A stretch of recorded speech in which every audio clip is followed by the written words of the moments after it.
नमस्कार, मी Pragya. Welcome to my mini blog.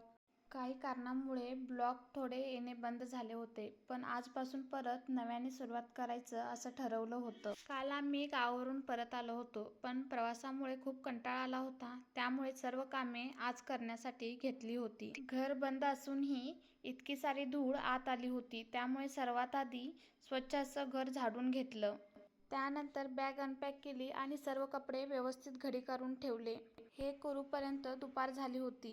त्यानंतर आठवलं की ग्रोसरीचं सामान आणण्यासाठी डीमार्टला जायचं आहे आणि मी दुपारी स्वयंपाक सुद्धा केला नव्हता. त्यासाठी वाटेत थोडं थांबून छान असा वडापावचा नाश्ता करून घेतला आणि त्यानंतर डीमार्टमध्ये पोहोचलो.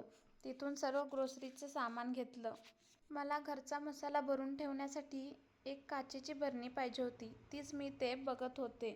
त्यानंतर घरी आले आणि नवऱ्याने ते सर्व सामान चेक करून घेतलं आणि त्यानंतर सर्व ग्रोसरी लावून घेतली. खरंच नवऱ्याने थोडं जरी मदत केलं ना तरी मनाला खूप समाधान वाटतं. त्यानंतर इतके सारे कपडे धुवायचे बाकी होते. सर्व कपडे धुवून घेतले आणि वरती सुकत घालण्यासाठी आले होते, तेव्हा असं काहीसं वातावरण झालं होतं. मग सर्व कपडे पटकन असे सुकत घालून घेतले आणि खाली येऊन मला भरपूर कामंसुद्धा करायची होती. सर्वात आधी मी किचन स्वच्छ करायला घेतलं. किचन स्वच्छ करून झाल्यानंतर थोडीफार भांडी होती, तीसुद्धा घासून घेतली. स्वयंपाकाचा खूपच कंटाळा आला होता, त्यासाठी पटकन अशी खिचडी करून घेतली.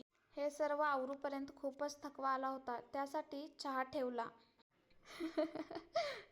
मी हसले ते माझ्या वेंधळेपणावर. मी चाट मसाला घेऊन यायचं सोडून चहा मसाला घेऊन आले होते आणि ते आज टाकून बघावं म्हटलं, पण इतका भक्कास चहा झाला होता, पूर्ण दिवस खराब झाला. भेटूया नेक्स्ट ब्लॉगमध्ये. बाय.